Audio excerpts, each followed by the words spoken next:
A julgamento a apelação civil de Fortaleza, 0110-730-72-2019-806-0001. Totalize Consultoria e Assessoria Empresarial Limitada. É apelante e apelada. José Antônio Rangel, de igual modo. Apelante e apelado. E a construtora Compec Limitada figura como apelada. O número 157, aqui da nossa ordem, de relator desembargador Carlos Augusto.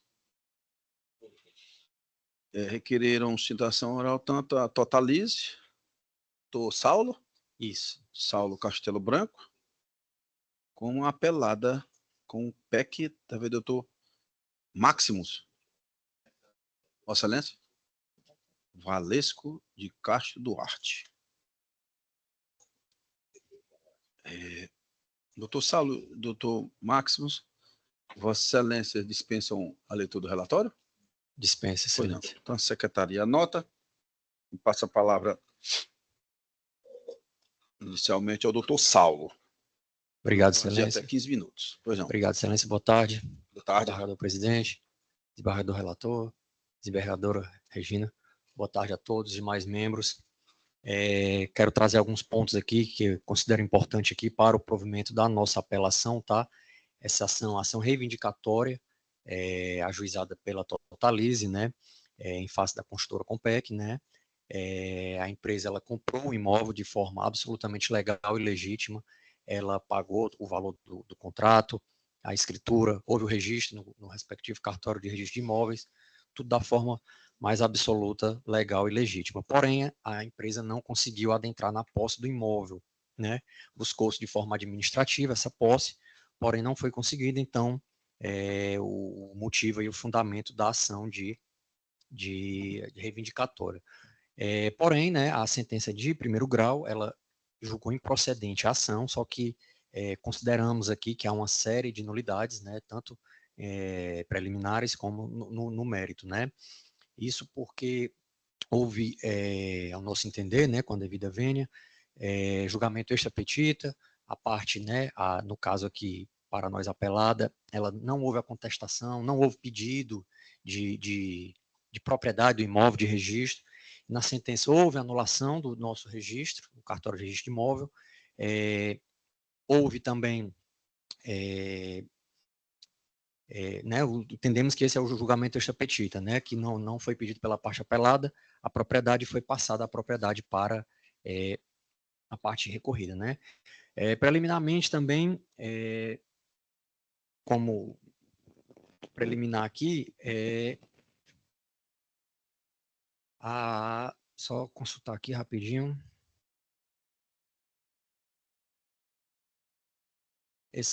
Esta petita é uma das liminares, acabei de mencionar aqui, está bem fundamentado no nosso recurso. Também há a inexistência de prescrição aquisitiva, né? Isso porque entendemos que houve a decadência do pedido da anulação do negócio jurídico, né? Que de acordo com o Código Civil são 4 anos, né? É importante aqui estabelecer que o negócio jurídico em debate ele foi celebrado 20 de julho de 2012, findando-se então o prazo decadencial em 19 de julho de 2016, né? Então, houve aí, ao nosso entender também, que não foi considerado na sentença a decadência desse pedido. Houve também cerceamento de defesa, tá bom, presidente? Foi pedida aí uma perícia grafotécnica da parte autora, não foi deferido pelo meritíssimo juiz, né? A gente alegou que o contrato assinado não fazia jus à data que ele disse que foi assinado, 2006, pelas folhas que foram juntadas, parecia um contrato recente, assim, com a data retroativa. Diante desses fatos, né, para robustecer a prova, foi requerida a perícia grafotécnica, que foi negado, né, em primeiro grau, então pedimos essa nulidade por cerceamento de defesa, tá bom?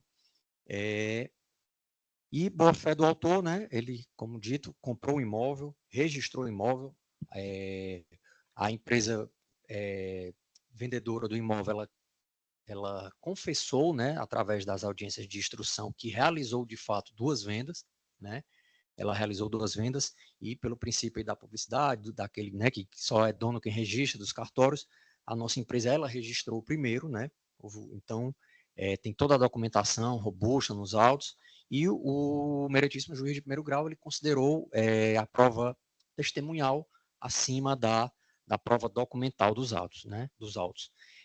Falamos aí sobre a questão da hierarquia das provas, né? Que não há, mas contestamos que essa oitiva, né, de testemunha, que lá a prova testemunhal documental é bem robusta nesse sentido, mas ela foi afastada em detrimento da prova testemunhal, né? Então, para sermos breves, queria pontuar essas questões. O que se requer é a nulidade da sentença, né, em razão de decisão extrapetita, de anulação ex officio de escritura pública, né, que ultrapassa os limites da lei delimitada pelas partes. Alternativamente, o reconhecimento da nulidade da sentença em decorrência da impossibilidade de anulação do negócio jurídico pela decadência do direito de alegação de vício na escritura pública. Aí, no mérito, a declaração de nulidade da sentença recorrida, tendo em vista o cerceamento de defesa e a omissão daquele juízo quanto ao pedido de produção de perícia grafotécnica, né? Então, no mérito aí, requeremos o total provimento da apelação, com o fito de determinar a reforma da sentença, atribuindo por conseguinte efeitos infringentes e julgando totalmente procedentes os pedidos requeridos na ação rescisória. Então, pontuo bem todas essas questões que estão bem fundamentadas no recurso, mas que entendemos que a sentença prejudicou a parte aqui, ora apelante, senhores. Então, bem breve, para não tomar mais o tempo de Vossa Excelência, meu colega ainda vai falar, são essas as minhas argumentações orais. Muito obrigado. Boa tarde a todos. Pois não, doutor Saulo? Giovanni? Sobrevivência, né? Você ia.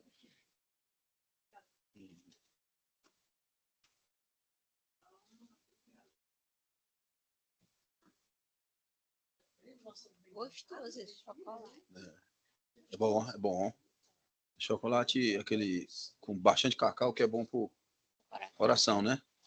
Só como um pedacinho dele. Como desse aí? Não, de chocolate a gente evita, né? Porque né? Para mim é gatilho também. Deve ser bom. Doutor Marcos, boa tarde, tudo bem? Boa tarde, excelência, tudo. Vossa Excelência está com a palavra, viu? Obrigado. Pois não. Primeiramente, Só um momentinho, doutor Marcos. Vossa Excelência tem uma estatura elevada. Fala se melhora aí para não evitar que o microfone fique. Isso. Suporte. Pois não. Para ficar mais confortável, Vossa Excelência.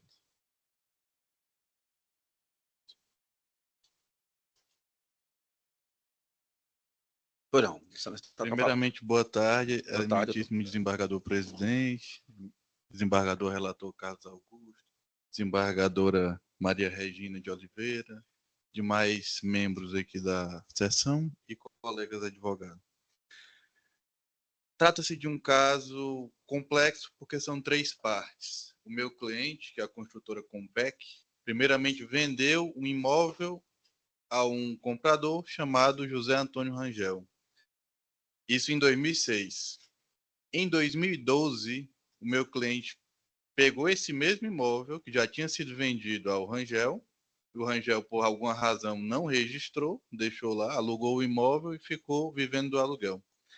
Então, o meu cliente pegou esse imóvel que ainda estava no nome da construtora, deu em garantia um empréstimo que ele fez com a Totalize, porque ele conhecia pessoalmente o dono da empresa Totalize, outra construtora, e ele deu esse imóvel em garantia para pegar um empréstimo, no valor de R$400 mil.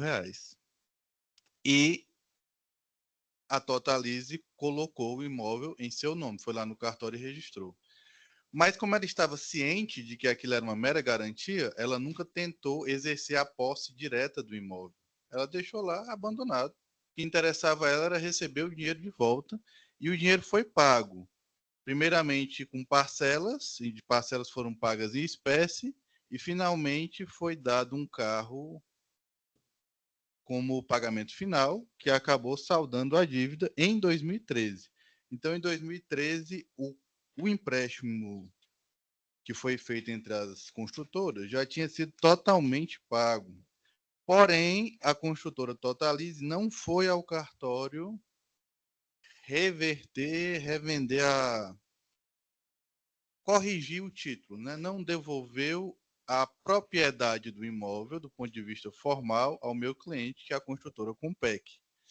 E o meu cliente, como tinha diversos imóveis, que na época era uma construtora grande, hoje em dia já está totalmente falido, mas na época ele tinha muitos imóveis, então ele não se atentou para esse detalhe, não cobrou a devolução do imóvel e deixou lá abandonado. O possuidor, que era o senhor José Antônio Rangel, que tinha comprado o imóvel, continuou exercendo a posse naturalmente, sem ser incomodado. Até que, em 2019, por alguma razão que eu não sei exatamente, a construtora Totalize resolveu reivindicar o imóvel. E reivindicou naturalmente, primeiramente, contra o possuidor, que é o senhor Rangel, e depois resolveu inserir na ação reivindicatória o meu cliente, que é o senhor, que é a construtora Compec. E aí já entra no primeiro problema dessa ação no que diz respeito ao meu cliente, que é a ilegitimidade absoluta que ele tem para figurar no polo passivo. Porque a ação reivindicatória, ela tem uma natureza especificada pela lei. Ela é uma ação que o proprietário entra contra o possuidor. Meu cliente não é mais proprietário há mais de 10 anos. E também não alega ser possuidor. Ele já vendeu o imóvel, como é incontroverso nos autos. Então, ele não poderia figurar no polo passivo.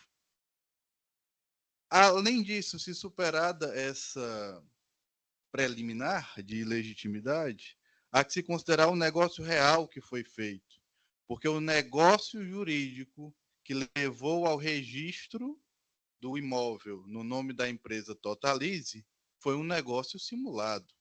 O negócio real era um empréstimo, o imóvel era uma mera garantia, e como o empréstimo foi saldado, não há direito que a Totalize possa reivindicar em face da Compec.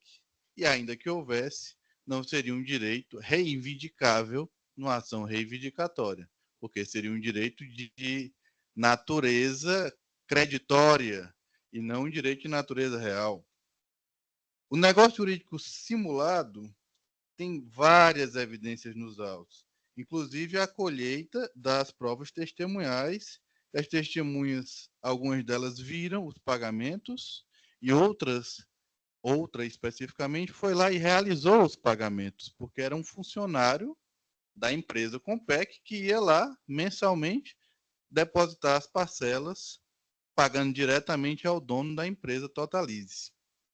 No que diz respeito à nulidade absoluta do negócio jurídico simulado poder ser invocada pela parte que participou da simulação, o STJ já fechou o entendimento, já é pacífico que sim, pode invocar. Até pouco tempo atrás não podia, mas o entendimento modificou-se e pacificou-se no sentido de que mesmo o participante da simulação pode sim invocar a nulidade absoluta do negócio, até pela natureza absoluta. Se os senhores me permitem, eu vou ler aqui o trecho do agravo interno no agravo em recurso especial 1.689.519 do Ceará, da relatoria do ministro Paulo Sérgio Domingues. De acordo com o entendimento firmado pelo Superior Tribunal de Justiça, não ocorre julgamento extra petita se o tribunal local decide questão que é reflexo do pedido exordial. Me perdoe, eu me equivoquei aqui no acordo. Esse acordo, de fato, é importante para outra tese, porque há a alegação de que tem um pedido extra petita. Porém, o pedido é decorrência óbvia de outros pedidos que foram formulados naturalmente. Então, a entendimento do STJ é que se o pedido que é julgado na sentença é decorrente de outro pedido que já fora formulado, não é julgamento extra petita, por uma questão lógica. Há também essa questão do cerceamento de defesa por falta da perícia grafotécnica, que o colega advogado até colocou aqui, e ele foi honesto em dizer, o nosso objetivo é saber quando os documentos foram assinados. A questão é que a perícia grafotécnica não tem essa capacidade. O que ela faz é dizer quem é a autoria, quem foi que assinou, e a legitimidade, se a assinatura pertence ou não a determinada pessoa. se ele queria uma perícia para identificar a idade de documento ou alguma outra coisa, ele deveria ter pedido a perícia correta. Ele pediu uma que não se aplica à finalidade que ele deseja. E, naturalmente, o juiz de primeiro grau indeferiu. Quanto à acusação da venda em duplicidade, recai naquela questão de que o meu cliente jamais teve a intenção de vender duas vezes o mesmo imóvel. Primeiro, realmente, ele vendeu para o senhor José Antônio Rangel. E a segunda, ele deu em garantia, só que ele fez de forma errada. Ele realmente passou a propriedade para a construtora Totalize, mas o negócio que ele estava fazendo de fato era um empréstimo com garantia. E a parte dele ele fez que foi pagar. E de toda forma, não é a ação reivindicatória a ação correta para se questionar qualquer coisa no que diga respeito a essa venda em duplicidade.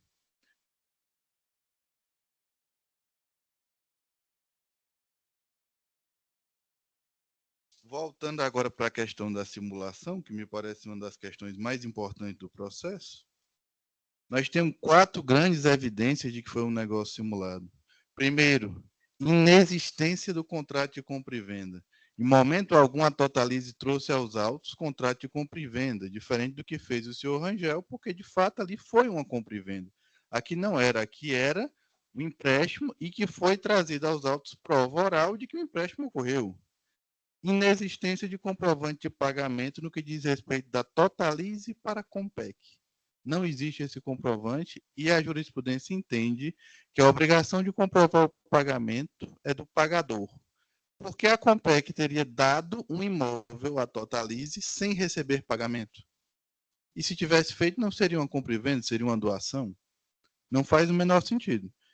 Até os testemunhos, que já foi falado, e finalmente, uma das provas mais lógicas é o próprio lapso temporal. A Totalize é uma construtora que tem nome no mercado, ela conhece, ela entende do negócio de que ela participa. Porque ela compraria um imóvel que já tem uma pessoa dentro e esperaria 6 anos sem tomar nenhuma providência para retirá-la, para só então entrar com ação reivindicatória? É muito mais condizente com a realidade que eles de fato tenham feito o empréstimo conforme alegado pelo meu cliente. Por alguma razão, depois, eu não sei o que foi que aconteceu, se eles brigaram ou se o dono da Totalize mudou de ideia, ele resolveu reivindicar o imóvel sabendo que já não tinha mais nenhum direito sobre ele. Esse é o conteúdo dessa sustentação, eminentes desembargadores. Eu agradeço pelo seu tempo e desejo a todos uma excelente semana. Pois não. O Maximus. Passa a palavra ao relator. Boa tarde, senhor presidente. Renovando aqui os cumprimentos. Tarde. Parabenizar o doutor Saulos, doutor Maximus, pela sustentação oral em defesa dos seus constituintes. Senhor presidente, é um processo que exige uma indagação em grau elevado. Nós temos uma escritura pública que foi lavrada em cartório no dia 20 de julho de 2012 e com os 10 dias depois, essa escritura pública foi lavrada no cartório Aguiar. Essa escritura pública foi levada a registro no dia 30 de julho de 2012. Em torno de 10 dias, ou menos, porque o cartório... Imagino eu, não vi no processo, imagino eu que geralmente ele leva de 5 ou 6 dias para levar um registro, né? Tem aquela pré-notação que eles falam. Motivo pelo qual eu vou retirar o processo de mesa ou pauta, pauta, conforme para um melhor exame. Entendeu? Se trata de uma reivindicatória, embargo de terceiro e usucapião. Então, estou vendo aqui que a matéria é um tanto quanto exige um maior aprofundamento. Pois não. Então, obrigado, retirar de mesa a requerimento do eminente relator, de Bardol Carlos, julgamento lógico suspenso. Pauta. Não é mesa, pauta. Os advogados cientes.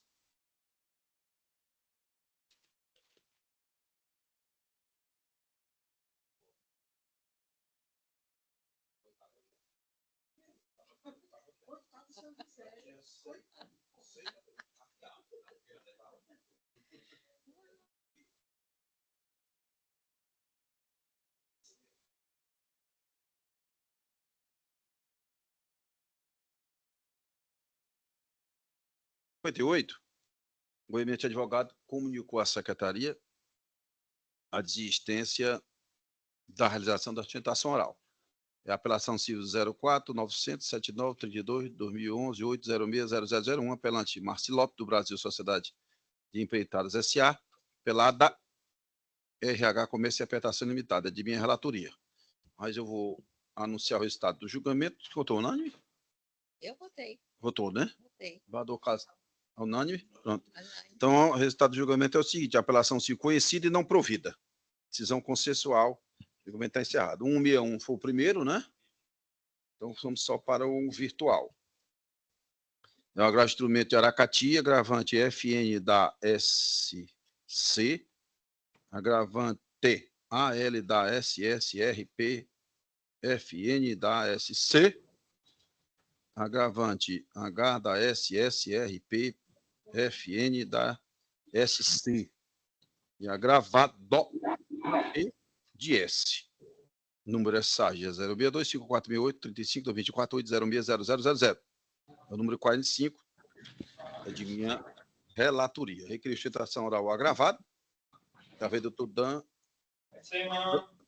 doutora, desculpe, Daniele Gondim Campelo AB Ceará 18.218B. Desse profissional em Aracati. Boa tarde, doutora Daniele, tudo bem? Boa tarde, tudo bem? Boa tarde aos doutores embargadores, procuradora, boa tarde. Pois não. Doutora Daniele, Vossa Excelência pode passar direto para a sustentação oral, sem leitura do relatório? Sim. Então, agradeço a Vossa Excelência e concedo a palavra pelo prazo de até 15 minutos. Tá bom. Mais uma vez, saudar todos dessa Câmara, os advogados, todos que estão presentes. Trata-se de um agravo que é a respeito de uma pensão alimentícia, né? Inicialmente, na primeira instância, a juíza, diante da forma como a agravante conduziu os fatos, né? Ela trouxe uma pensão de 5 salários mínimos, né? Porque foi colocado uma forma nos autos como se o patrimônio dos pais do agravado... Doutor, tem algum eco, eu acho, um barulho. Não, doutor Daniel, nós estamos ouvindo muito bem. Ah, então pronto. Claro. Pronto. Excelente, doutor, vou continuar. Maravilha. Pois não. Pronto. Então, como eu estava falando, inicialmente a doutora deu uma pensão de 5 salários mínimos. E depois, quando se colocou toda a documentação nos autos, se fez um momento com a juíza e ela verificou que a renda do agravado ela é de 4.000 e poucos reais. O agravado mora com os pais, assim como morava com a agravante, eles eram casados e moravam com os pais, porque nunca conseguiram nem concluir a casa própria, né? Então, com toda a documentação, a juíza reduziu para 3,5 salários, que ainda é uma pensão muito elevada para o agravado, porque ele recebe pouco mais de 4.000 reais. E a renda dele está comprovada nos autos com o imposto de renda. Todos os extratos bancários estão juntos também nos autos, os últimos 12 meses. Só que na sede desse agravo, foi concedido uma tutela para voltar para 5 salários. E a situação do agravado hoje, ela é muito séria, porque ele esteve na iminência de ser preso, precisou que a família chegasse a completar essa pensão, porque ele não tem como arcar, ele ganha 4.000 e poucos reais, uma pensão de mais de 7.000 reais, e essa pensão está totalmente fora do binômio necessidade e possibilidade. Primeiro, porque as duas crianças, uma estuda em escola pública. Então, as necessidades das crianças sempre foram providas com o valor de 3.000 reais, que era o valor que era repassado. Então, as crianças pagam-se todas as despesas, inclusive plano de saúde das crianças. E essa pensão, ela sai do binômio, tanto da necessidade como da possibilidade de pagamento do agravado. E a agravante, ela conduziu esse processo com má fé, Porque ela pegou os viveiros de camarão dos pais do agravado, está na petição aí, se os doutores puderem olhar nos autos, as licenças da SEMASSE, que estão todas no processo, folhas 88 e 89, esses viveiros são no município de Fortim, município pequeno, de 17 mil habitantes, e o pai e a mãe do agravado, eles têm pequenos viveiros na comunidade, e folhas 90 e 91 tem o contrato de arrendamento desses viveiros pelo pai do agravado. Então, o agravado nunca possuiu viveiro, como é falado na petição. Não tem prova nenhuma do que se é alegado. Os pais, na verdade, são agricultores, caçanicultores, nunca estudaram, pessoas humildes e construíram com o trabalho esses viveiros na agricultura familiar. E o agravado, ele gerencia os viveiros dos pais. Os pais são vivos. Ninguém tem o patrimônio dos pais se os pais estão vivos. Né? Está totalmente documentado que esses viveiros, as licenças, o arrendamento, todos são em nome dos pais do agravado. Né? E ele não tem nenhuma propriedade sobre essa situação. Da mesma forma, o documento que ela utilizou como comprovação de renda, que está aí nas folhas 93, que é uma ficha, doutores desembargadores. Quando a gente vai para esses locais para tentar financiar um imóvel, eles dão uma ficha para a gente preencher manualmente a renda. E ela preencheu que ganhava 15 mil e ele 20, porque eles queriam financiar um imóvel. Então, essa ficha, ela utilizou para querer provar que ele tem uma renda de 35 mil. É absurdo, excelências, porque é uma ficha unilateral, preenchida de caneta, e ele botou que ganhava 20 e ela 15. Então, se ele tivesse 20 mil, ela teria 15.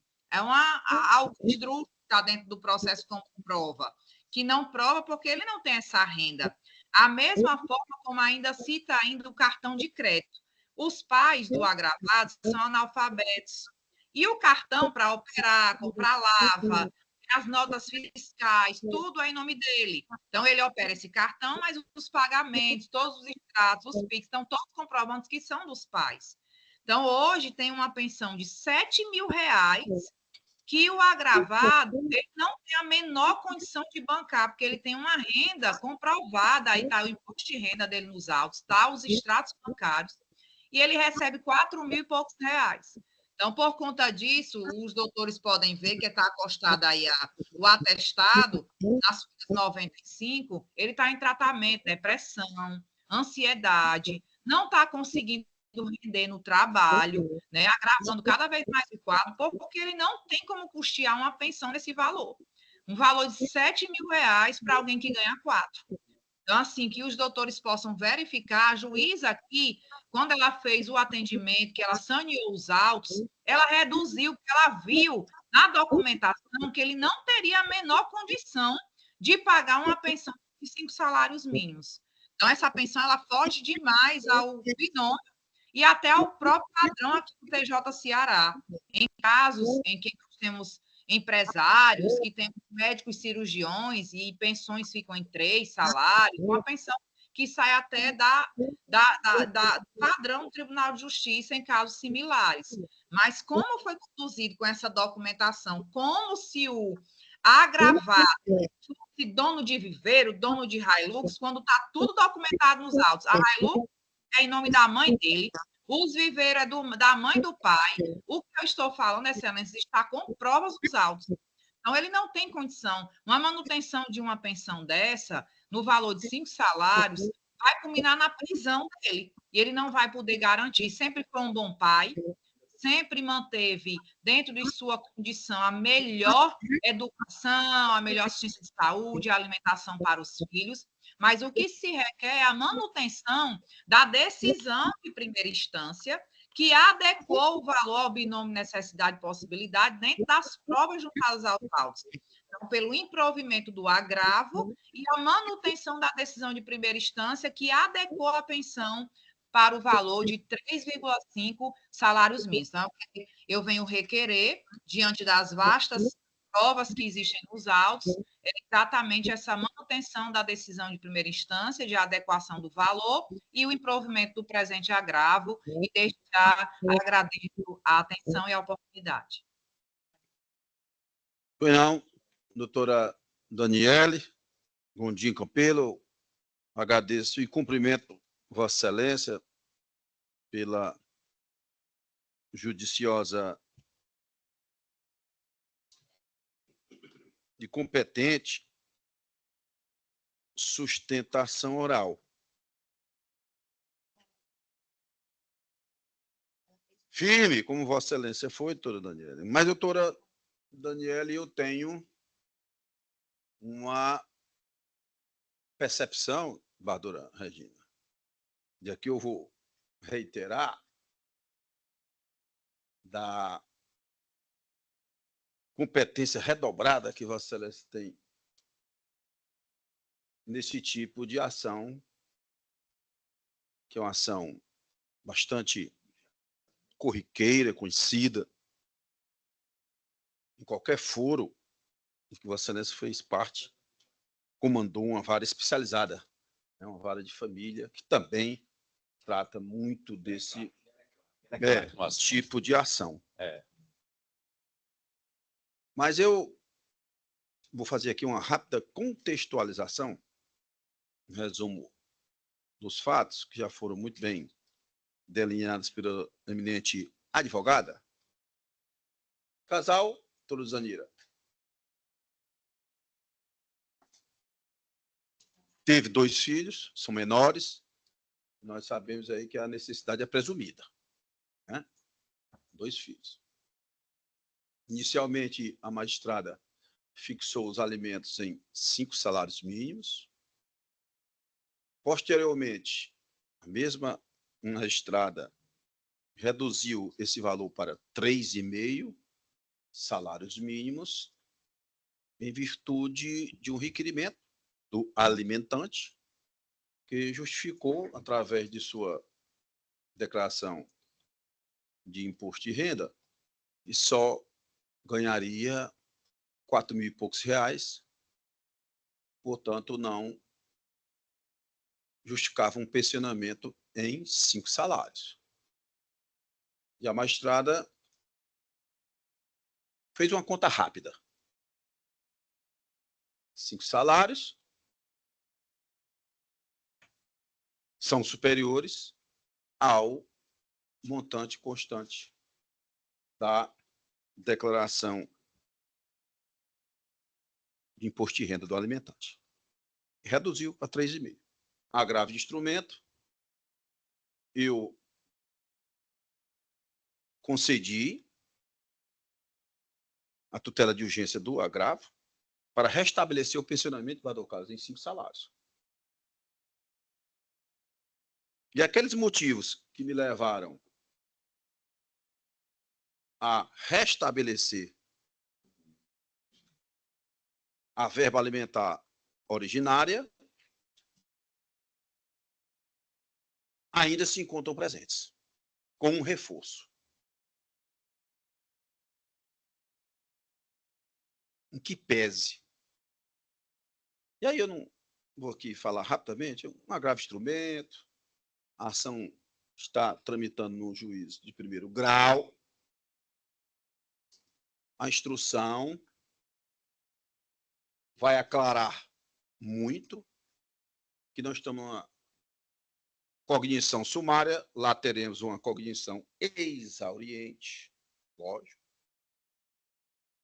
Mas o que se tem aqui até agora é que o alimentante, eu vou dar as razões pelas quais assim estou direcionando a minha proposta de voto, ele tem condições do pagamento desse pensionamento em 5 salários mínimos. Que pese o respeito que eu tenho por ele e por sua eminente advogada, doutora Daniele. Porque os autos aqui, desembargadora Regina, autorizam a eu dizer, nessa sumária cognição, sem fechar a questão, porque a cognição exauriente vai ocorrer lá. Podemos, daqui a algum tempo, apreciar um recurso. com cognição plena. Mas os autos se inclinam a nos informar que o alimentante percebe bem mais, se inclinam a um indicativo. Não estou fechando questão, batendo martelo de forma definitiva, não, mas os autos se inclinam a uma probabilidade razoável de que o alimentante tem condições de pagar os 5 salários mínimos. Daí porque minha proposta de voto é no sentido de manter esse pensionamento nesse patamar. Mas Mauro está dizendo isso por quê? Veja bem, a primeira coisa que eu digo que não voto, que eu falo isso com tristeza. Vossa Excelência vão entender por quê.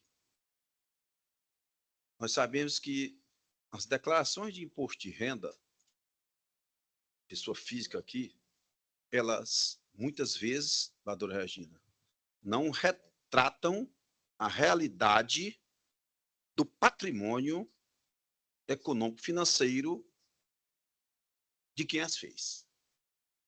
E eu digo tristeza porque deveriam retratar a realidade. Então, pelo conjunto que se tem aqui até agora, há um indicativo bem concatenado de que ele não percebe só isso.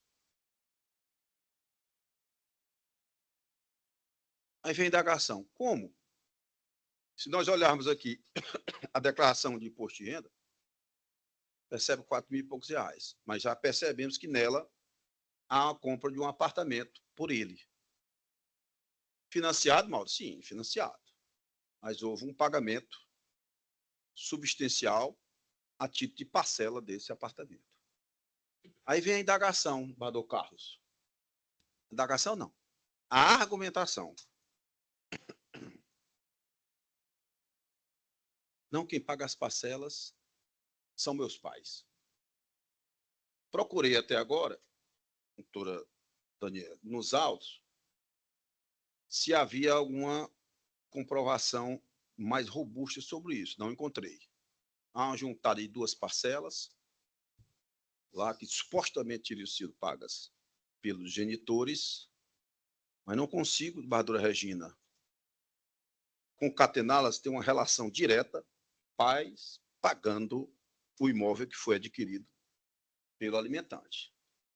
Primeira coisa. Segundo, aqui eu encontro, com todo respeito ao alimentante, encontro um indicativo até de um certo ardil.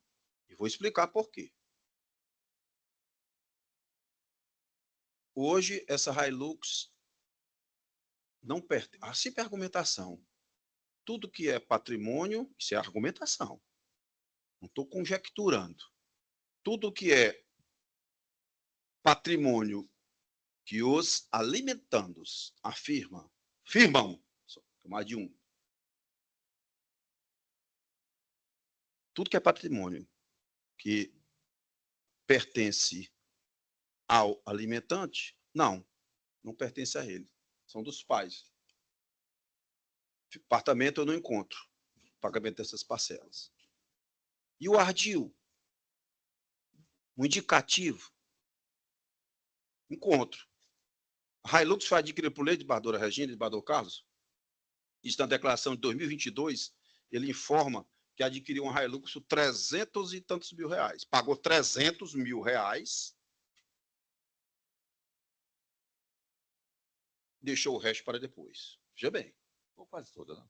Quase toda. Em 2024, após uma manifestação do parquê, disse, olha, tem um apartamento financiado, ele tem uma Hilux. Essa Hilux aparece no nome da genitora com certificado de propriedade do veículo da genitora. Veja bem, 2022, dele, nome dele, depois, não mais. Vamos barrar um pouco. Então, quem ganha somente 4 mil, não estou fechando questão. Mas as regras de experiência, se eu só ganho 4 mil limpo seco, 4 mil um pouquinho, como é que eu paguei 300 mil fora o restante? Como é que eu comprei? Indica. O que eu quero dizer é que é muito nebuloso o quanto percebe o alimentante. Ele traz uma conta do Banco do Brasil dizendo que o saldo é bem pequenininho. Uma conta específica. Vamos lá. Adicionar mais alguma coisa para justificar aqui a manutenção daqueles alimentos primitivos. A fatura de cartão de crédito dele indica aqui que gastos de 10 mil reais, Bador Carlos. Então você vai juntando uma coisa com outra. Duas vezes. Aquele conjunto de quase duas indícios que vezes a leva, pensão, né? Badora Regina, a uma conclusão. Não vou dizer que essa conclusão é fechada, sempre rememorando que aqui a cognição é sumária. Aí, quando, assim, com todo respeito ao alimentante, quando o gasto é no nome dele, cartão de crédito, aquilo que foi gasto, boa parte do cartão de crédito, 10 mil reais, com uma fatura bem razoável. Não é uma fatura de 500 reais, R$ 1.500, 1.800, 2.500, que deve ser o patamar do brasileiro mediano, né? Com razoáveis condições financeiras. 10 mil, não, quando é para esses gastos do cartão de crédito, que são gastos dele, no nome dele, esses gastos são em benefícios dos genitores. Comprou material para os genitores. Vou fechar a questão, lógico, de que possa existir. Mas tudo. Agora, quando tem argumentações baseadas em algum lastro probatório dos autos de que adquiriu o apartamento, mas quem paga são meus pais. Então, quando é do nome dos pais, nada se reverte em favor dos filhos. Ele é, Vossa Excelência, a minha advogada, eu respeito muito, fez uma boa ostentação oral, senão ele é só gerente, administrador, desculpa, acho que foi gerente ou administrador dos viveiros de Camarão, porque os viveiros pertencem aos genitores, e de fato tem, doutora, Vossa Excelência tem razão, tem um documento que é uma licença ambiental em nome dos genitores, salvo engano, em nome do genitor, do senhor, do homem, do varão, pai dele, salvo engano, não é o nome dos dois, não. Mas isso não tem grande relevância. Mas é aquela história, não, quando o gasto é do meu nome, em benefício dos meus genitores, comprei para eles. Mas quando eu tenho um apartamento, quem paga são meus genitores, mas não tem uma prova ainda disso. Então, Bador Carlos, há muita coisa a aclarar, mas só por esses valores aqui, esses bens, o Ministério Público faz em cima disso. Olha, aqui há um indicativo bem razoável de que essa declaração do imposto de renda ela não retrata o verdadeiro patrimônio que detém o alimentante. Aí vai pensando, né?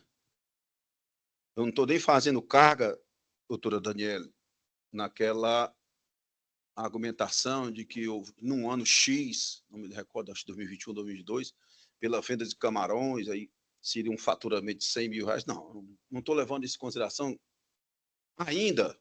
A Câmara acho que não deve levar, porque são documentos realmente de forma lateral, devem passar lá pelo crivo do contraditório, na instrução, direito da parte contestá-los, como de fato já vem contestando. Isso eu estou deixando um pouco de lado. Mas aqui dá conta de 4 viveiras de camarão. Se eu os administro, se eu tenho um gasto de cartão de 10 mil, se eu adquirir uma Hilux e depois transferir para a minha mãe, se eu comprei um apartamento, colegas, eu não vejo como, sobretudo porque a magistrada só olhou, por isso que eu falei que deu entonação na minha voz um pouquinho maior, a magistrada pegou a declaração, o requerimento dele com a declaração, então ele só ganha 4, vou reduzir. Não é bem assim. Não é bem assim, no meu entendimento. Então, ele pagou 300, a Hilux financiou 85. Eu vou indagar, sem fechar a questão. Como é que eu pago 300 mil reais, financio 85, doutora Zanira?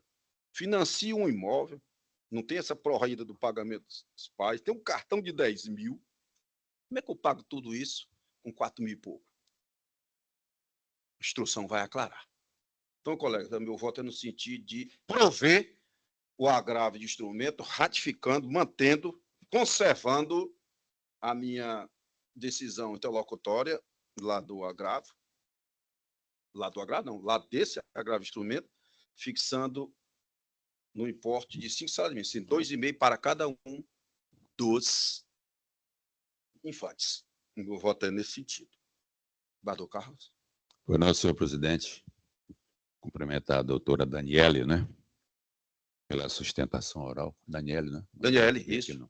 Daniele Gondim. Mas não há como ir de encontro ao voto de Vossa Excelência, de explicações. Os sinais, né? Os sinais exteriores de uma condição de vida razoável tem, né?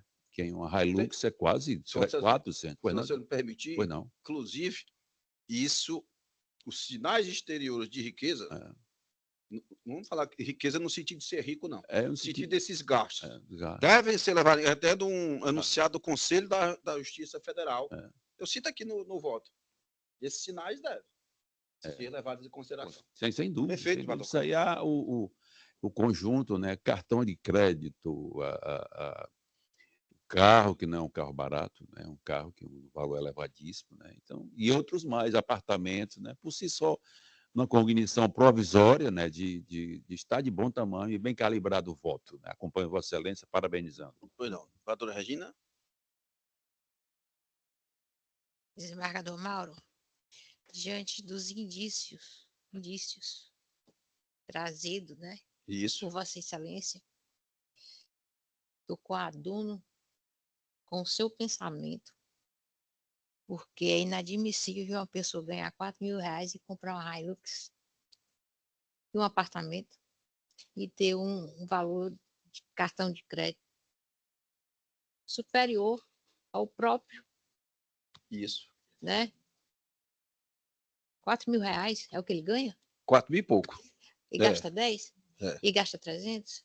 Então, realmente, Vossa Excelência está com toda a razão e que a instrução prove, né, a situação real do cidadão. Perfeito. Acompanho Vossa Excelência. Exatamente, como Vossa Excelência diz, esse aqui é sempre da cláusula recipes instantes, né? Se a situação lá ficar aclarada, né, a ponto de dizer, não, realmente ele não ganha isso tudo, pode ser estabelecida pelo juiz em cognição exauriente, não impede. Mas por hora não, agradeço. Então, eu anuncio o resultado do julgamento, o agravo de instrumento conhecido e provido. Sistema do voto relator, a decisão é unânime. O julgamento está encerrado. Boa tarde ainda. Boa tarde, doutora Daniele.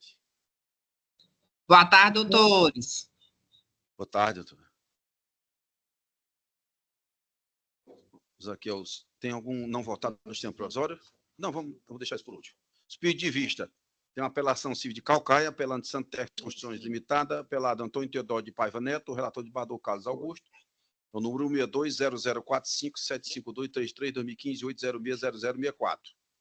Resenha, após anunciar, eu vou chamar logo os embargos de declaração.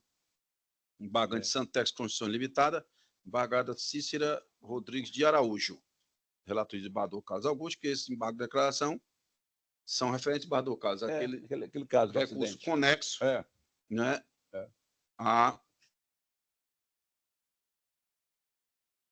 esta apelação 162.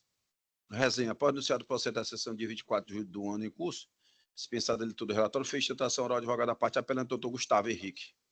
Seguido, o emitente relator apresentou o voto sentido conhecido do recurso para no método negado de provimento, sendo acompanhado pelo excelentíssimo desembargador José Crentel Ferreira Filho.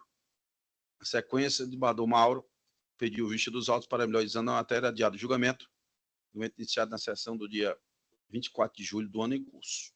Você conseguiu ver o 5?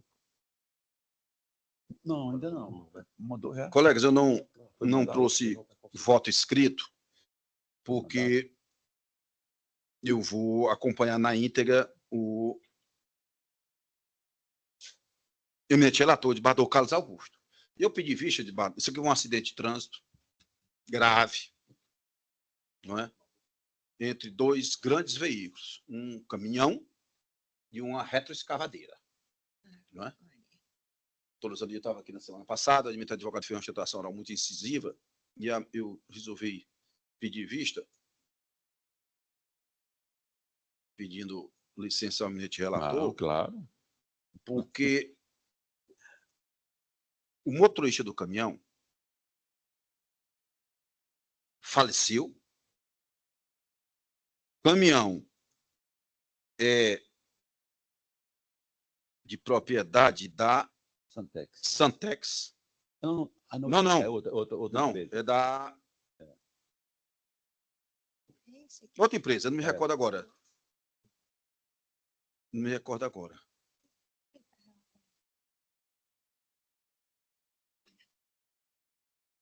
É da perto do embargo, parece. Se eu estou esquecido. É porque são duas partes. Santex é outra, toda Cícera. Bom, a retroescavadeira, segundo o laudo pericial da Perforce, perícia oficial, foi a causadora do sinistro de circulação, porque foi realizar uma manobra de conversão à esquerda, passando por cima do... Quero dizer, meu filho de Bardo Casmano, mas não é o meu filho. Não, aquela divisão da pista. Canteiro, exatamente. Pronto. O tema é esse. A retroescavadeira, que era um grande veículo, de maneira completamente imprudente, o seu motorista foi fazer uma manobra, que é um grande veículo, por sobre o canteiro da pista de rolamento. Não seguiu, doutora Regina, para aquele local apropriado de se fazer um retorno. Resolveu fazer em cima do canteiro central da pista. Quando a retroescavadeira adentrou de forma que infringiu todas as regras de trânsito aí para esse tipo de situação, o caminhão que vinha atrás, não, seu motorista que faleceu, muito rápido, ainda tentou desviar para a direita para tentar evitar a colisão, mas não evitou. E eu já adianto que a perícia disse que ele estava a 45 km por hora, o caminhão. Você vê, a nossa cidade normal. Tentou evitar, mas houve a colisão e ele acabou falecendo. Essa apelação, Santex é a proprietária do caminhão. E aqui... Escavadeira. A Santex é da escavadeira. Da escavadeira, desculpe. Da escavadeira. Caminhão é a outra pessoa jurídica. Então, o que se cobra nesse aqui de Barra da Alcântara são apenas os danos materiais no caminhão. E eu pedi vista, doutora Regina, estou até explicando um pouquinho mais para Vossa Excelência, que não estava na semana passada, apesar de ter visto, evidentemente, o sistema provisório. Eu pedi vista porque, na época, naquele momento, na semana passada, apesar de a retroescavadeira ter feito essa manobra completamente irregular, o motorista do caminhão não era habilitado. E o caminhão estava carregado de madeira, caminhão pesado. E eu sei, julgamos várias vezes aqui já, que o só fato, por si só, de o condutor de um veículo não ter habilitação, por si só, não quer dizer que ele foi culpado no acidente. Não. É uma infração administrativa? É. Grave? É. Mas é tranquilo, né, a jurisprudência. Faz sentido, né? Mas como se tratava de um caminhão, ele conduziu um caminhão, que foi danificado e se cobra os danos materiais desse caminhão nesse feito. O outro processo que eu penso que já foi julgado, do caso que tem os embargos, é da mãe do motorista que faleceu, requerendo a indenização por dano moral, que ficou fixado em R$100 mil. E esses embargos atacam. Não, o julgamento deve ser conjunto. Não. Precisava ser conjunto.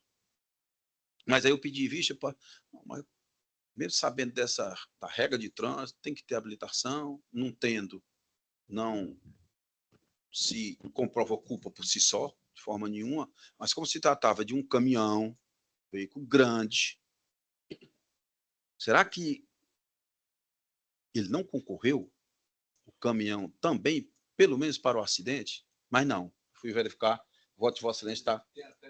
Voto de Vossa Excelência está correto.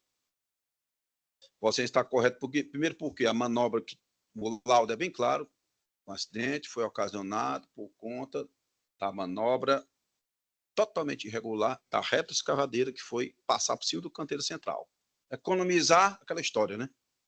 Economizar tempo, viagem, não, está muito longe, tudo, né? Mas acabou, lamentavelmente, falecendo uma pessoa. O motorista do caminhão, num laudo complementar, ele só vinha a 45 km por hora, ou seja, uma velocidade moderada. O laudo diz que o caminhão ainda tentou desviar, parar a direita, mas não foi possível. Eu até estou imaginando porque também o falecimento. Ele tentou desviar para a direita, né? E a pancada foi do lado do motorista. Ele, dentro do caminhão, ele faleceu ainda. Né? Então, aí fez muita carga o advogado, mas a minha assessora disse, quando eu conversando com ela, a Adriana, ela me disse algumas palavras que soaram muito bem. E eu vou dizê-las aqui agora. Delas eu incorporo aqui para o julgamento. O desembargador, de fato, o advogado bateu muito no laudo, na prova testemunhal, mas foi uma interpretação dele, uma argumentação dele, que não tem nenhuma ressonância na prova. Diz que o laudo deveria ter feito isso. Não tem contraprova, né? Contraprova, não. Testemunha não estava perto. Não tem contraprova. O laudo devia ter... Nada. Não teve aqui um auxiliar perito. Mesmo uma prova, como a gente às vezes junta, não. Um croquis unilateral, nada. Foi uma interpretação dada, mas que ela não tem nenhuma ressonância na prova. Então, juntando aqui o quebra-cabeça, digamos assim, a manobra indevida, manifestamente indevida, da retroescavadeira, com a baixa velocidade do caminhão. O único causador desse evento lamentável foi, de fato, a retroescavadeira da apelante Santex. Não há como, que era aquela minha dúvida, não há como imputar qualquer parcela aqui de culpa ao condutor do caminhão, mesmo ele não tendo habilitação para tanto. Então, por essas razões, assim, um resumão, eu estou acompanhando Vossa Excelência, tanto na apelação quanto aqui no julgamento dos embargos, até decidimos hoje. Né? Não havia necessidade desse julgamento conjunto, mesmo porque há uma conexão, mas Vossa Excelência estava atento, né? A conexão, nós sabemos, visa evitar decisões conflitantes. Mas estava... eu apontei igual no dia Vossa Excelência exatamente, apontou... Exatamente. E não há nenhuma decisão conflitante, pelo contrário, elas estão em consonância. Daí porque eu acompanho Vossa Excelência. Só para acrescer aqui, sem contar que quem bate do lado direito é o responsável pelo acidente, né? Pois não. E ainda houve uma morte. Houve uma morte. Né? A retroescavadeira, independente de tudo, bateu do lado direito. Foi. Pronto, matou aí. De fato, faleceu. Infelizmente, esse senhor. Então, Vossa Excelência também acompanha a relatoria, não é isso? Pois não. De crente eu voltou. Desculpe. Eu falei só... Está congelado. Está congelado, Está congelado. Eu falei só porque eu lembrei do fato que quem bate à direita do... Está congelado. Isso. Desculpe, vereador. É verdade. Está super congelado. Vereador Cremo, só faltava o meu voto, eu acompanho Vossa Excelência. Tanto na apelação quanto nos embargos. Então, anuncio o resultado do julgamento. Na apelação cível 162, conhecida e não provida, motivo do voto do vereador Carlos. A decisão é unânime. E os embargos de declaração conhecidos e não providos, motivo do voto também do eminente relator, do vereador Carlos. Decisão unânime. Muito bem. Processo, nós temos aqui não votados. Esse aqui, os dois. O número, primeiro é meu, 5. Deixa eu ver, só um momento. São 2 processos não votados no sistema provisório. 5. Quando é só um numeral, a gente não consegue daquele jeitinho, ó. Mas não, deu. PIS-PASEP. O voto não está disponível. O voto não está, pelo menos para mim, não está disponível. E o 91 apareceu agora. Da Unimed, é. 90. Eu ajustei para que a gente venha aqui. PIS-PASEP. Processo. Isso aqui são repetidos vários, não sei por que não entrou esse, né? Ela avisou? Tem o resultado do Eu apresentei mais de 10 deles. Depois do repetitivo. Reconhecendo a legitimidade do Banco do Brasil. Tá? Tudo, né? Foi o resultado. Deixa eu ver se eu consigo uma coisa aqui, que a gente aproveita assim. A gente não precisa desviar logo. Chamar. Peraí. Uma mais. É o último dia do mês. Não vamos bater aqui. Pois é. Fechar aqui. Deixa eu ver se é esse. É esse mesmo. Aqui. Não sei. É a mesma, eu vou apresentar, colegas. É o mesmo aqui. Eu vou até liberar de patologia, que você é o mesmo, é PASEP. Eu trouxe uns 12, exatamente igual aqui. Eu vou liberar aqui, para ver se a gente consegue. Votar. Liberou. Liberou? Liberou. Pronto. É esse aí. É idêntico aos outros que vários foram julgados, né? Eu dei uma olhadinha por observo se anula no equipamento por fora.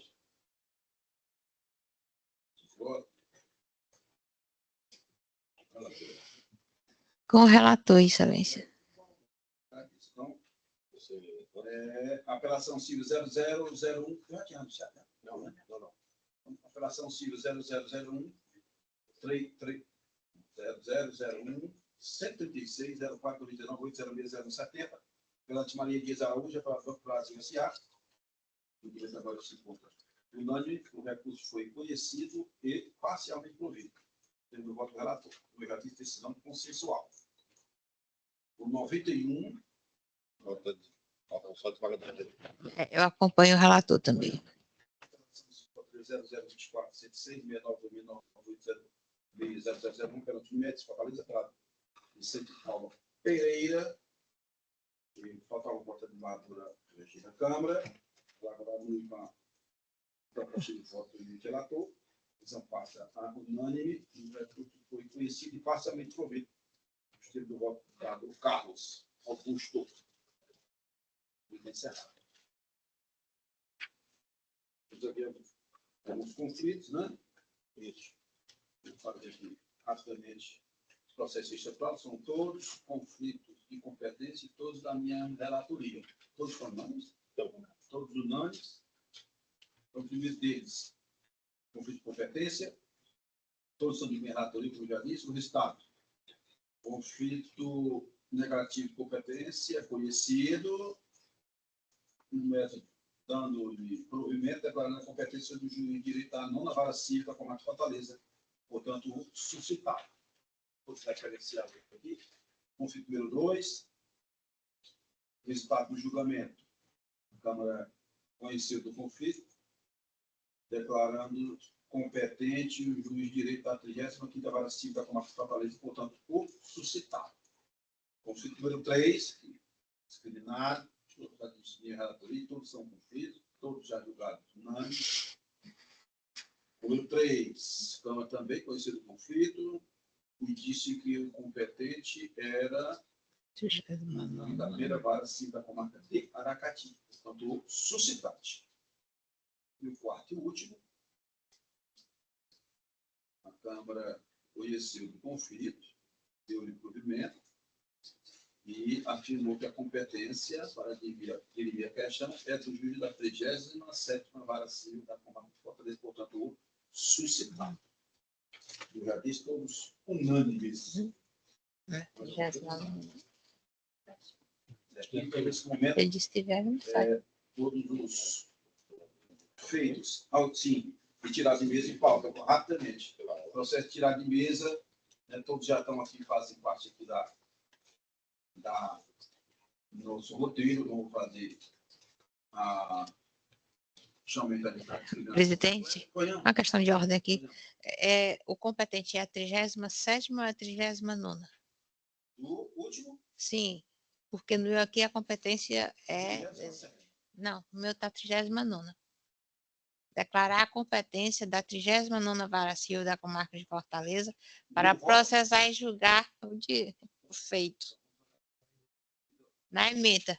Na emenda, competência aqui, número 4, né? Então, pronto. Você está aprendendo, não é isso? É. O meu está 39ª. Agora entendi. Juiz da 7ª Vara Civil da Comarca de Fortaleza, suscitante, e 39ª e 37ª. São dois suscitados. O competente é a 39ª. Então, aqui também. 39ª, está equivocado aqui no roteiro. Na autuação também, no site, só consta 2, né? Porque na verdade são 2 suscitados. Então vamos retificar, agradecer a debater regente. Vamos retificar o julgamento do conflito de competência número 4. O estado é o seguinte: a turma conheceu do conflito negativo, é porque o sair na seta só comporta 2, né? Né? Número 4, conflito de competência, a turma conheceu do conflito, declarando-se competente, o juiz da 39ª Vara Civil da comarca de Fortaleza, e não, como eu havia anunciado, da 37ª. Retificado aqui o resultado do julgamento. já lançado no site. Tá? Perfeito. Então,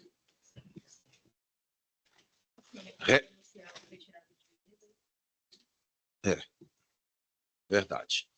Os processos de tirar de mesa, o 21, todos estão aqui no nosso roteiro, já consta ali no roteiro dos eminentes advogados, o 87, o 21 de minha relatoria, 87 relatoria de Bador Carlos Augusto, 103 de mesa, relatoria de Bador Carlos Augusto, 84, agravo de relatoria de Bador Carlos, 85, apelação de relatoria de Bador Carlos, 105, agravo de relatoria de Bador Carlos, e o 25, uma apelação de minha relatoria, e ainda o 43, está aqui acochadinho, né? Mas foi tirado de mesa, né, Alex? Está juntinho aqui, aí não escapou, não. O 43 de minha relatoria também tirado de mesa. De pauta, 6 de minha relatoria, 21 de minha relatoria, 26 de minha relatoria, 70 relatorias de Bador Carlos, 79 relatorias de Bador Carlos,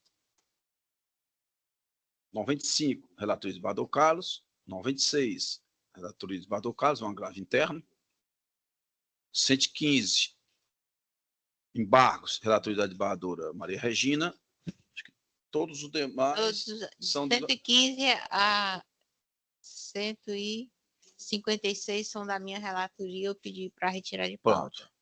Então, 115, todos agora são de relatoria da desembargadora Maria Regina. 115 embargos de declaração, 116 é um agravo interno cível, 117 é um agravo interno cível, todos retirados de pauta. 118 é um agravo interno, 119 é um agravo interno cível, 120 é um agravo interno, 121 embargos de declaração, 122 embargos de declaração, reitero, todos de relatoria da desembargadora Maria Regina Oliveira e Câmara. 123 é o agravo interno cível, 124 é o agravo interno cível, 125 embargo de declaração, 126, embargo de declaração. 127, agravo interno cível. 128, embargo de declaração. 129, embargo de declaração.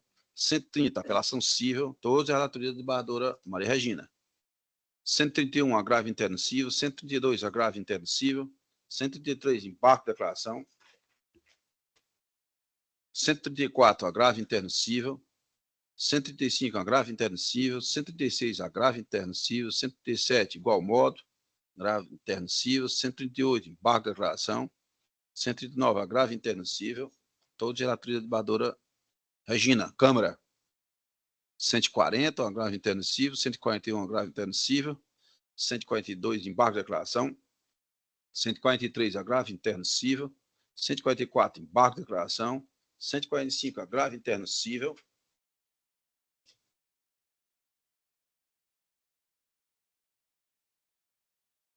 Vossa Excelência está recebendo o acervo do nosso colega Crentel, que por conseguinte recebeu o acervo de, eu estou com a cabeça, Raimundo Nonato. Então tem muita...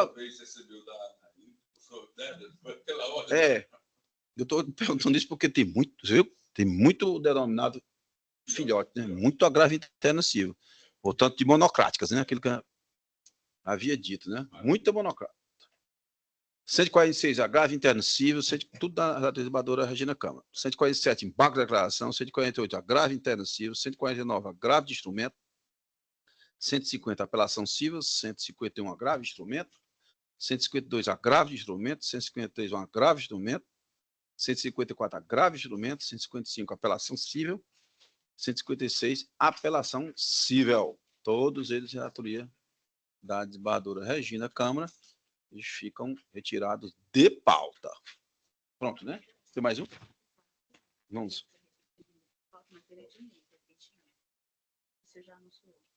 É pauta? Mas tá. Ah, tá certo. Então, o 21, que é o agravo de instrumento 062 64 80 55 2022 806 0000, ele é retirado de mesa e não de pauta. Pronto, fica retificado. Colega, nesse momento eu declaro julgados em definitivo todos aqueles votos dos recursos que estão, evidentemente, publicados para a pauta de hoje, que a votação já se encontra no nosso sistema provisório unânime de votação provisória. Nesse momento eu declaro votação definitiva de todos eles, evidentemente, nos termos dos pronunciamentos, dos votos, dos julgamentos dos respectivos relatores. Mais alguma coisa, colegas? Eu quero fazer da palavra? eu quero só agradecer novamente a recepção que eu tive na Câmara. Gostei demais da maneira didática que Vossa Excelência conduz os trabalhos. Muito boa. Desembargador Carlos Augusto também muito professoral, né? Trouxe um voto bem explícito, bem claro, e espero aprender e contribuir muito com os trabalhos da Câmara. Eu fico, só um instante, eu fico feliz aí com a presença da nossa colega e amiga. Nós, aliás, falando, acho que creio, nós todos aqui, até porque, para brilhantar aqui, apesar de eram 5 homens, agora ela é uma mulher, né? E valorosa, por sinal. Uma valorosa, por sinal. Fico muito feliz. Eu não, de forma, já pedi as minhas escusas, entendeu? Mas a vida é assim, né? Eu estou muito feliz com a presença dela, parabenizei. Mandei um zap para ela na sexta-feira logo, se não me fala a memória. Desembargador, segundo Jean Rousseau, ele dizia o seguinte: a paciência amarga, mas seus frutos são doces. Com certeza, né? É verdade. É isso. E aí, por incrível que pareça, ambos chegaram por antiguidade. Com certeza, lá de cima está nos abençoando, né? Sigamos. Obrigado. É só para, em nome do Ministério Público, também dar as boas-vindas ao estagiário da doutora Regina. Aqui nós somos uma família. Pois não. Mas ela estava louca para assistir a sessão, então, que é a primeira vez. São bem-vindos. Aqui nós somos uma família. Então, é assim, eu peço permissão, desembargador Mauro, se outro quiser vir, se quiserem trocar, porque Não, isso aqui, para quem está fazendo a faculdade de Direito, é importante. uma lição de vida É. e de um ensinamento muito forte, né? Sem dúvida. Sem dúvida. Tanto para a sustentação oral dos advogados, Claro. quanto os questionamentos que vocês trazem, né? E colocam em votação, eu vou trazer. E aqui é tranquilo. Aquilo que houve ali foi um ponto fora da curva, mas as sessões que são tranquilas. Não tem advogado querendo. É bom até que eles. Eu sei. Mas eu estou colocando que não foi um ponto fora da curva, que geralmente aqui é tranquilo. Não tem um advogado querendo debater com o juiz, até porque aqui não é debate, é julgamento, né? A conversa se restringe aos julgadores, né? Até semana passada, um advogado, daquele mesmo processo que nós julgamos aqui, o advogado, eu lendo meu voto, ele foi querer intervir. Doutor, é matéria de fato? Não. Doutor, então, matéria de fato, o senhor aguarda. A questão processual, está até gravado, claro, né? Aqui, a questão processual, quem resolve são os julgadores. Entendeu? Mas faz parte da prática forense, né? É isso. Também, só complementando, dá boa noite à doutora Lisiane, que até o momento ainda não tinha falado com Vossa Excelência, a defensora... Boa noite, doutora Luzanira. Eu me esqueci da doutora. Aproveito para dar as boas-vindas Desculpas, à doutora Maria Regina. Como sempre, atenta no sistema, e eu peço desculpas de não ter... Não. Uma saudação a eu vossa... aqui estou no lugar errado. Eu agradeço a presença de todos, desejo mais uma vez boas-vindas. Desembargadora Regina Câmara, tenho certeza que Vossa Excelência só veio para somar, utilizando o termo do desembargador Carlos Augusto, que eu já utilizei algumas vezes, né, só veio para brilhantar também aqui os nossos trabalhos. Então, agradeço aqui a presença de todos, né, inclusive da doutora Lisiane, né, desejar uma boa tarde, quase noite, mas ainda é tarde. Boa tarde a todos. Ainda é boa tarde. Que Deus nos abençoe e nos conduza sempre. A sessão está encerrada. Boa noite a todos.